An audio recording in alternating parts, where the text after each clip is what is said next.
going on, and just it's like a sigh of relief. But like now I got like a bite of it. Like I want more. Like now we're like hopefully we get on a roll. An old school short track battle with a teammate. Yeah. Move Cole out of the way a little bit. Take me through that last half a lap and what that was like for you. Yeah, so we had a caution. I think is on lap 202, and then ended lap 203. And there's 208 laps in this race, and so going in, I had to stick with them, and we were pretty close to the same. Like we were pretty identical. Our lines were a little different, but we were both in that high groove. And on that last lap, I knew I had to make something happen, and I got close enough. It was crazy. It worked out perfect because I was running pretty much like a car length off him, and that last lap I got like to half car length off him, and which is like I'm talking like half 10th right there, and I got up under him just a little bit. He went pretty wide going into that first corner, wider than like if I was leading. I would have been creeping that bottom, but I don't know, just different drivers, different driving styles, and I think that when I saw that door open, I knew I had to take advantage of it, and after I made that move, I was running from that moment. Now, you've said before you don't want to be the best female driver. You want to be the best race car driver. But has the impact of being the first woman to win in the K&N Pro Series, has that hit you yet, and what that really means? Yeah, I think it's really cool because there has been quite a few girls that have raced K&N Series. A lot of them got second. I tied that the past couple races. We've had a couple seconds, but I think that getting this win, it's not really a sense of being the best girl. Like now, I'm not like, yeah, I'm the best girl. My sense is like, okay, we're on track to be the best driver right now. We are headed to be the best. Just keep working to be the best driver. And it's coming all together so we can do that. What's your next step? What's next for you? Next step, what are we talking about? Next year? Are we talking about next week, next race? Give me one of each. Give me next race, give me next year, give me 3 years down the road. So next race, we head to All-American Speedway, which is in Roseville, California.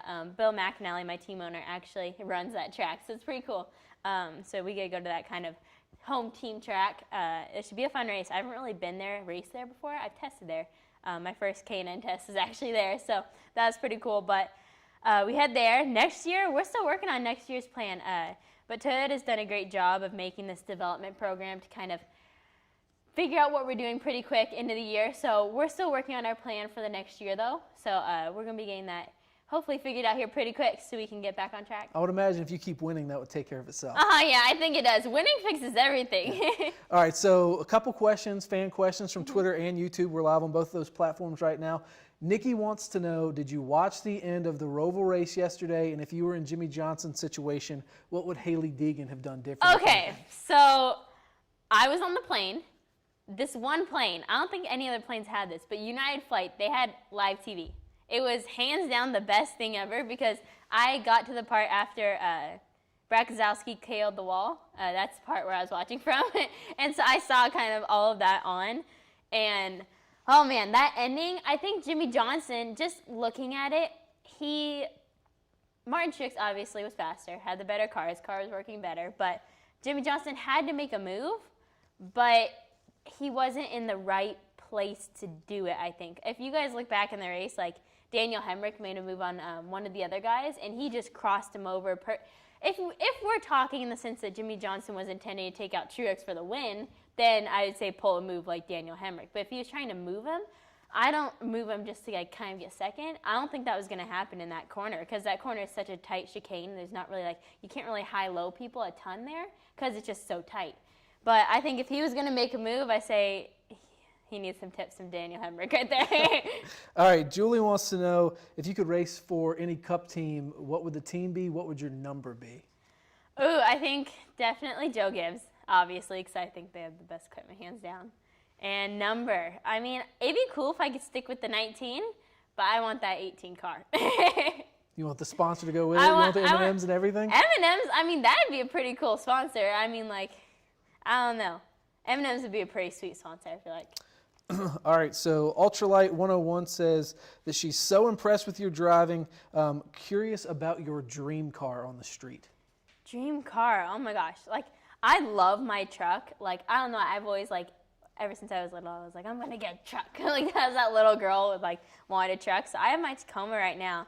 But if I had to have, like, a dream fast car, necessarily like crazy expensive, but like the past couple years I've been like die hard. I'm like, I'm gonna get an Audi R8 just like because I don't know, just like I've always like loved them. I'm like a big die hard like Fast and Furious fan, and that's like one of the main cars in there. So I don't know, that's just me. Keep winning. Yeah. You'll be able to afford one day. One day. Yeah. Cameron wants to know, who was your favorite driver growing up? Who's my favorite driver growing up? Honestly, You're not done growing up yet. So who's your I'm favorite only driver 17. now? No, growing up, I mean, I was never that person that was like, I'm a diehard Jeff Gordon fan type thing. I was always like, I don't know, I was very a kid that was always like nitpicked everything. So like, I was like, I want this person's quality, that person's like, I want the Kyle Busch aggressiveness. I want the Kyle Larson kind of driving style. I want the Jimmy Johnson off-road background. There's so many little things that I like from everyone that I'd like to take in.